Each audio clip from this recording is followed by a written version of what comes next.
Guys, don't teachers think they're so cool when they say, um, when you say you need to use the bathroom and they say, no, you can't go.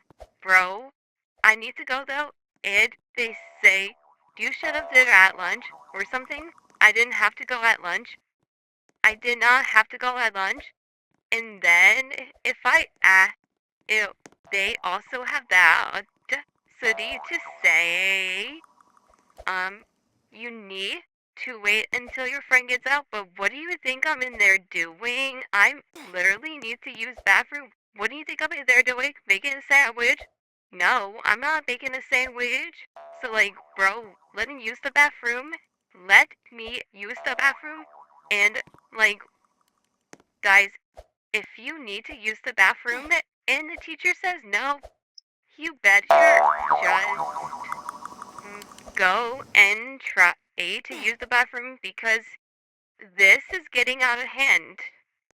This is getting out of hand. Teachers need to let us use the bathroom if we know need. And guys, hope you enjoyed this video. Bye. See you. Like for part 2.